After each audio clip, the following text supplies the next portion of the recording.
तो आज हम लोग देखने वाले हैं रेपो रेट को, रिवर्स रेपो रेट को, बैंक रेट को और भी कुछ छोटे-मोटे टर्म्स को।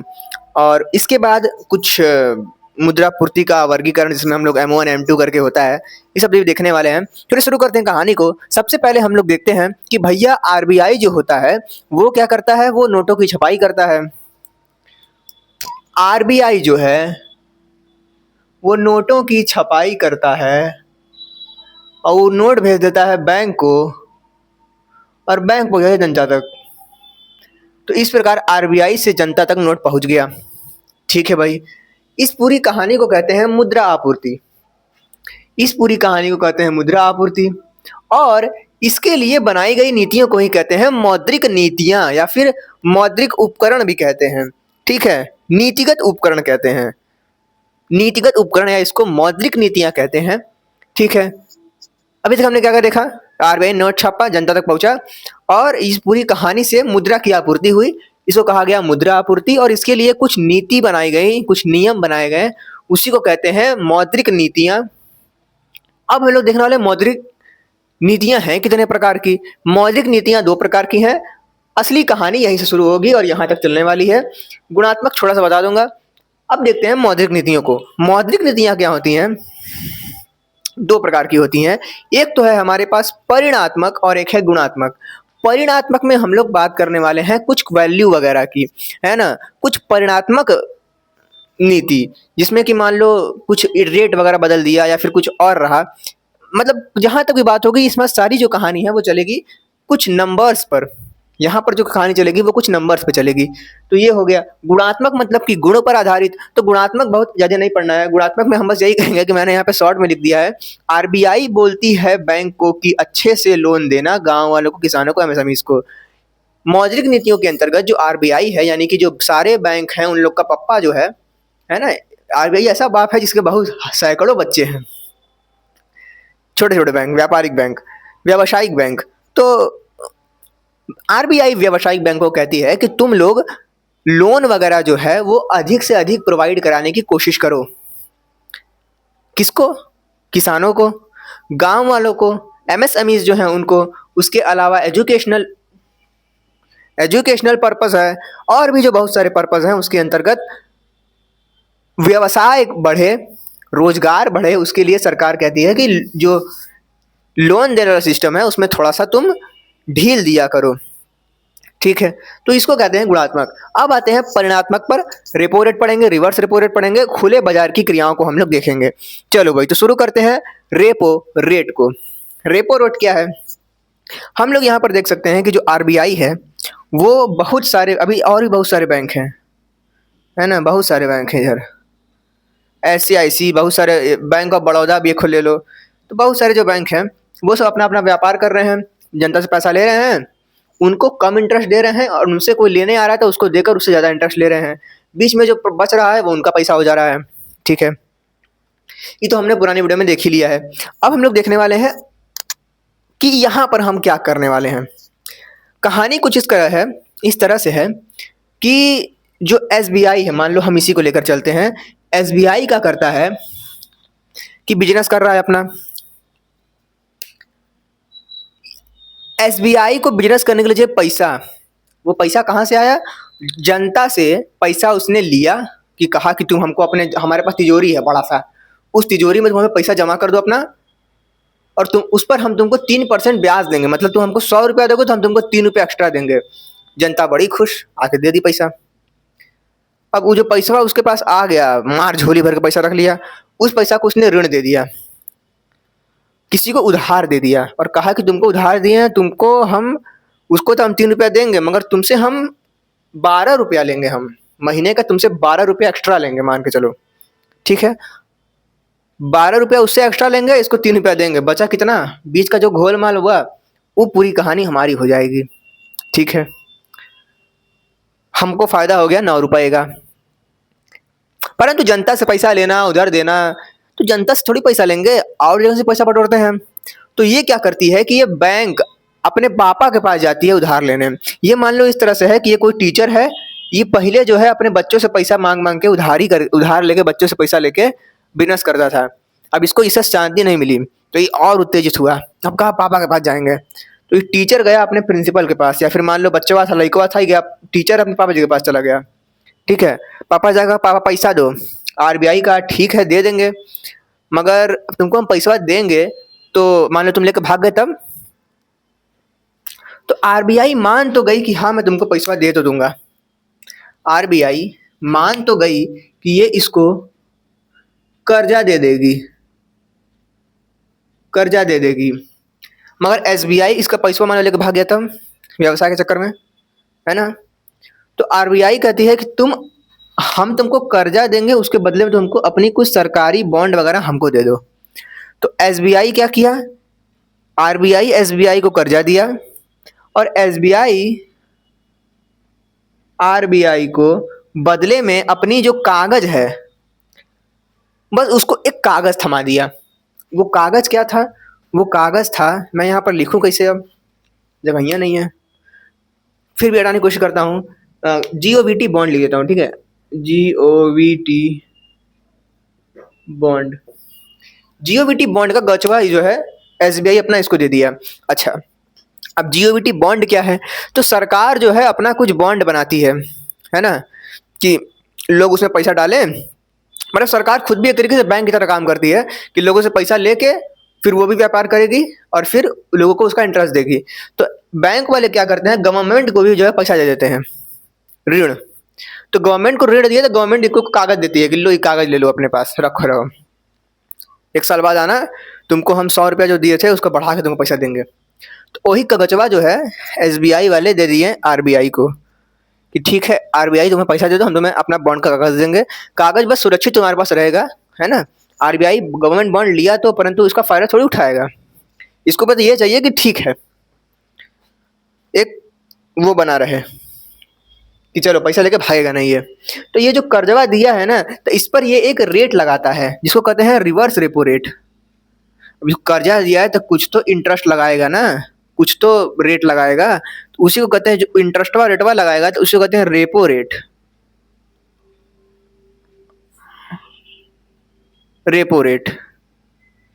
ठीक है, तो यानी कि आरबीआई द्वारा व्यावसायिक बैंकों को दिया गया कर्ज के अंतर्गत आने वाला जो रेट है वही कहलाता है रेपो रेट। और अभी की बात करें तो ये अराउंड आई थिंक मेरे हिसाब से ये 5% है, 5% पर देता है अभी, आई थिंक लगभग 5% है। ठीक है, ये 5% है। अभी तक हम लोगों ने कहानी क्या देखी, कर्जे की जरूरत पड़ी, आरबीआई ने इसको दिया, एसबीआई ने इसको गवर्नमेंट बॉन्ड दे दिया, और यही कहानी कहला गई रेपो रेट की। अभी की बात करें तो 5% के लगभग में अभी रेपो रेट है, बदलता रहता है, ये ऐसा कहना है। ठीक है भाई, हमने देख लिया रेपो रेट, हमने देख लिया रेपो रेट। ठीक है, परंतु अभी रिवर्स रेपो रेट पर जाने से पहले हम लोग कुछ और कहानी गोंडागोल को हम लोग देखने वाले हैं। वो गोंडागोल इस तरीके से है कि आरबीआई इसको दिया तो, मगर रेपो रेट में कहा कि हम तुमको खाली बस 2 से 14 दिन के लिए ही देंगे, 2 से 14 डे के लिए डे ही दी देगा। ठीक है, तो ये हुआ। अगर मान लो एसबीआई इससे लंबे समय के लिए लोन मांगेगा तो क्या होगा, पैसा दो, कर्जा लंबे समय के लिए मांग लिया तो क्या होगा। तो लंबे समय के लिए, कम समय के लिए और बहुत ही कम समय के लिए यहाँ पर वर्गीकृत किया जाता है कि अगर आरबीआई उधार दिया बैंक को और वो उधार अगर अल्पकालिक हुआ, मतलब कि बहुत कम समय के लिए, अल्पकालिक, अल्पकालिक, अल्पकालिक हुआ, मान लो 1 दिन के लिए, है ना, 1 डे के लिए मांगा, तो इसको कहते हैं एमएसएफ, इसको कहते हैं एमएसएफ, जिसका फुल फॉर्म होता है मार्जिनल स्टैंडिंग फैसिलिटी।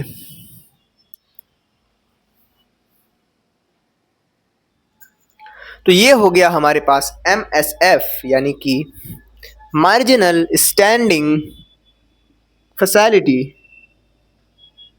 एमएसएफ।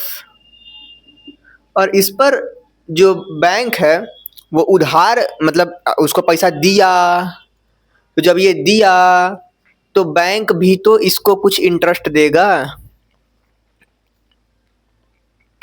तो ये लगभग हम अभी हमारे पास है लगभग 4.6%। ये मान के चलो 4.6%, यानी बदलता रहता है। तो अभी हम लोग लेके चल रहे हैं 4.6% एक दिन के लिए। अगर मान लो ये जो कहानी है वो चल रही है 2 से 14 दिन के लिए या फिर 28 से 28 दिन के लिए, है ना। तो अगर कहानी 2 से 14 दिन के लिए हो तो इसको कहते हैं रेपो रेट। Repo rate. हालांकि यहाँ पर मुझे लिखना चाहिए, यहाँ पर लिखना चाहिए इस तरीके से। यहाँ पर लिखता हूँ मैं MSF। MSF ये क्या है? अल्पकालिक या आपातकालिक। आपातकालिक, ठीक है। रेपो रेट हो गया, ये हो गया। इसमें जो है कि कम देता है ब्याज, इसमें जो है कम ब्याज देता है, ठीक है। अगर कहानी जो है कि 28 दिन से ज़्यादा हो, अगर कहानी 28 दिन से ज़्यादा की हो जाए, 28 दिन तक रहा तब भी रेपो रेट में ही आएगा, परंतु अगर 28 दिन से ज़्यादा हो गया तो फिर वो कहानी जाती है बैंक रेट की। तो फिर वो काउंट होता है बैंक रेट में, उसको कहेंगे बैंक रेट। अब बैंक रेट होता है, अभी की बात करें तो लगभग 4.6% बैंक रेट है। इस पर ज़्यादा लेता है क्योंकि ज़्यादा दिन के लिए बैंक ले रहा है ना, तो इस पर रेट भी क्या होगा, ज़्यादा होगा। तो ये हम लोगों ने देखा 3 प्रकार से, ये कहानी, अब ये कहानी। कभी कभी क्या होता है कि अब सरकारी जो मतलब जैसे SBI है ये सरकारी है, UBI सरकारी है, HDFC प्राइवेट बैंक है। कभी कभी सरकारी या जो प्राइवेट बैंक्स होते हैं इन सब के पास जब पैसा खाली रहता है, कुछ पैसा बचा हुआ है, बाकी उधार में दे दिया, फिर भी कुछ पैसा बचा हुआ है, तो पता ये पैसा डाले कहाँ? तो ये सब क्या करते हैं, ये पैसा उल्टा दे देते हैं इसको, RBI को, कहते हैं तुम ही रख लो, ले भाई। ये RBI को कर्जा दे देते हैं। कौन दे दिया? SBI दे दिया RBI को कर्जा, लो भैया चलो भाई। तो RBI SBI को दिया तो रेपो रेट, SBI RBI को दे दिया तो कहेंगे रिवर्स हो गया कहानी, तो कहेंगे reverse repo rate.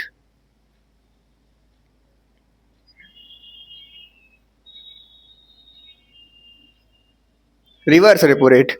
Reverse repo rate में क्या है कि अब बैंक जबरदस्ती इसको दे रहा है, इसकी जरूरत थोड़ी है, इसको पैसे की क्या जरूरत है। तो यहाँ पर क्या होता है कि जो इंटरेस्ट वगैरह होता है, एक RBI का मान लो SBI ये कहता है कि RBI रख लो, थोड़ा कम देना ब्याज चलेगा, है ना। तो RBI कहता है चलो ठीक है रख लेते हैं, तुमको 3% हम इस पर ब्याज देंगे, 3% इस पर जो है कि ब्याज देंगे। बढ़िया से लिख दो, तो कहोगे कि बेकार लिख रहा है साला। 3% तुमको जो है कि ब्याज देंगे, रख लो। रख लिया RBI, इसे कहते हैं रिवर्स रेपो रेट। तो हमने देखा रेपो रेट, हमने देखा रिवर्स रेपो रेट, ठीक है। चलो भाई इसको मैं थोड़ा सा बढ़िया डिजाइन बना दूं। रिवर्स रेपो रेट, अब इसको भी देख लिया हम लोगों ने कि 3 प्रकार से होते हैं। एक दिन के लिए MSF, 2 दिन से अधिक दिन के लिए 2 से 14 दिन के लिए रेपो रेट, और बहुत ज्यादा दिन के लिए बैंक रेट। बैंक रेट किसके लिए होता है? दीर्घकालिक, है ना, या फिर यहाँ पे दीर्घकालिक।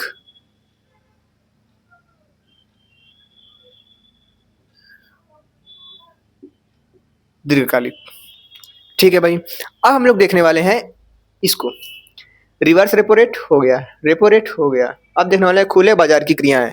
तो थोड़ा सा मैं कुछ जगह बनाऊं। तो भैया खुले बाजार की क्रियाओं की बात की जाए तो खुले बाजार की क्रियाओं की एक छोटी सी परिभाषा अगर एक शब्द में लिखा जाए, मतलब 2-3 शब्दों के अंतर्गत लिखा जाए, तो वो यही है कि भैया सरकारी प्रतिभूतियों का खरीद और बिक्री ही खुले बाजार की क्रियाएं हैं। सरकारी प्रतिभूतियों की खरीद और बिक्री, और बिक्री, सरकारी प्रतिभूतियों की खरीद और बिक्री। कभी कभी RBI जो है SBI को गवर्नमेंट बॉन्ड बेचता है,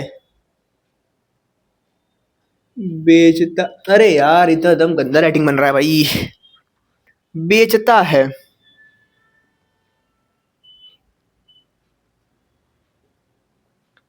और कभी कभी एसबीआई से या फिर व्यापारिक बैंक से, व्यावसायिक बैंक से खरीदता है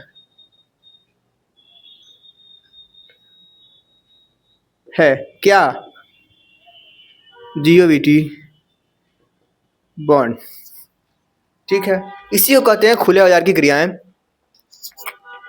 तो ये तो हो गई खुले बाजार की क्रियाएं। अब एक छोटा सा टॉपिक है मुद्रा पूर्ति का वर्गीकरण। मुद्रा की पूर्ति मतलब मुद्रा पूर्ति कैसे होती है? हमारे पास मुद्रा है, हमारा मुद्रा नहीं है तो मुद्रा पूर्ति कैसे होगी? और लोगों के पास मुद्रा पूर्ति कैसे होती है? एसबीआई के द्वारा जनता तक जो पहुंचाया गया माल है वो कितने प्रकार से होता है? तो इसको हम लोग देखते हैं 4 प्रकार से। एक तो होता है M1, एक तो होता है M2, एक तो होता है M3 और एक तो होता है M4। ये वापस 2 प्रकार से, दो टाइप के होते हैं दोनों। ठीक है, अब हम लोग देखते हैं ये M1 M2 है क्या। M1 की बात की जाए, कहाँ गया यार, ये रहा। M1 की बात की जाए तो M1 जो है वो हमारे पास की संपत्ति जो है उसको है। हमारे पास कौन सी संपत्ति है? जो कि हमारे जेब में है, जो कि हमारे बैंक में है, सेविंग अकाउंट में, वही हमारी संपत्ति है। एफडी को यहाँ पर कैलकुलेट नहीं करना है। M1 में क्या है? जो संपत्ति हमारे पास रखी है और वो संपत्ति जो हमारे बैंक में रखी है। तो हमारे जेब में रखी, पास रखी, और दूसरा बैंक सेविंग में रखी। इस मुद्रा को कहते हैं हम लोग M1, हमारी M1 मुद्रा। ठीक है, मान लो हमारे जेब में अभी या फिर जेब में या फिर तिजोरी में जो मेरा टोटल पैसा है वो मान लो अभी 1000 रुपया है या 10,000 रुपया है मान के चलो, और हमने बैंक में जमा करके रखा है 50,000 रुपया। ये दोनों को मिला दो 60,000, ये हमारा M1 हो गया। ठीक है, तो हमारी मुद्रा पूर्ति किससे हो रही है? इस M1 से हो रही है। ठीक है, कुछ कुछ लोग होते हैं जो कि कुछ अलग टाइप के होते हैं, तो उनके पास होती है M2 टाइप की मुद्रा। M2 टाइप की मुद्रा क्या है? M2 टाइप की मुद्रा में M1 तो आएगा ही, और दूसरा आएगा डाकघर में रखी मुद्रा। दूसरा क्या आएगा? डाकघर के बचत खाते में रखी जमा मुद्रा। दूसरा आ जाएगा हमारे पास डाकघर के बचत खाते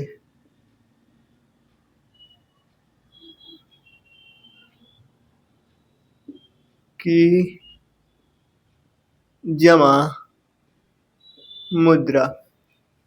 ठीक है, ये जो M1 और M2 है हमारे पास, ये दोनों सम्मिलित रूप से क्या कहलाते हैं? अरे यार ये क्या लिख रहा हूं मैं, M1 और M2 सम्मिलित रूप से कहलाते हैं संकुचित मुद्रा।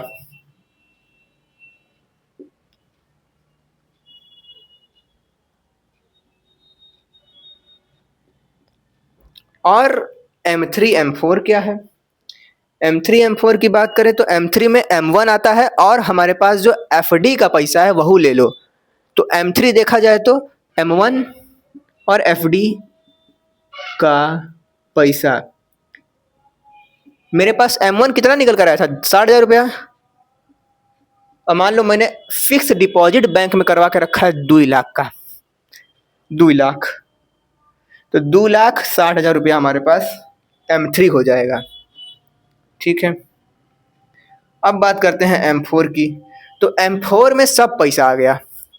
सब पैसा मतलब कि आपका M3 और आपका डाकघर में जमा कुल पैसा, M3 और डाकघर। अच्छा, डाकघर में खाली पत्र जमा नहीं, डाक पैसा जमा कुल करते हैं, है ना? तो डाकघर में कुल मुद्रा, कुल मुद्रा M3, और M3 कितना था? 2,60,000 था। मानो डाकघर में मेरा है 10,000 रुपया, तो दोनों मिला दो 70,000, 2,70,000 हो गया। M4 हो गया। हम लोग यूज कौन सी मनी करते हैं? हम लोग यूज करते हैं ये वाली मनी जो हमारे जेब में है और जो बैंक के सेविंग में है। M3 में भी FD का पैसा है, तो FD का पैसा थोड़ी हम लोग यूज करते हैं। FD का पैसा तो FD में पड़ा हुआ है। ठीक है, तो M3 और M4 को कैलकुलेटेड रूप में कहते हैं, मतलब संकुचित रूप में कहते हैं। M3 और M4 को संकुचित रूप में, मतलब संकुचित कह रहा हूँ, मतलब समस्त रूप से कहते हैं व्यापक मुद्रा।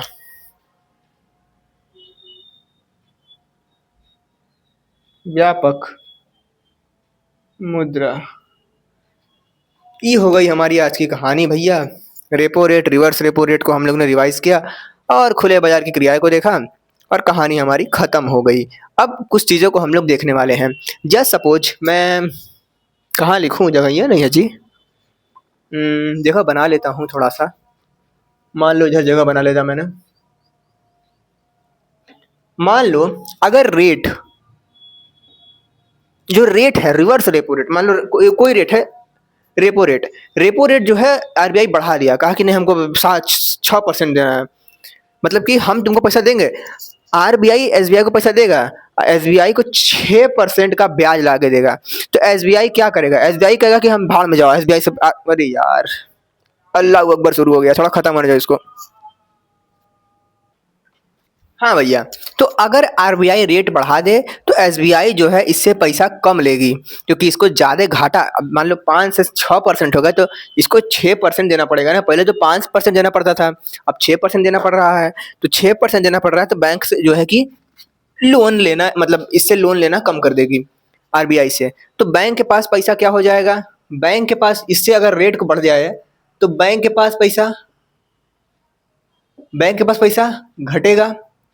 अब बैंक के पास पैसा घटेगा तो क्या वो उधार दे गई? उधार देगी क्या? ये भी अपना रेट बढ़ा देगी। तो ये भी क्या है? ये भी अपना रेट बढ़ा देगी।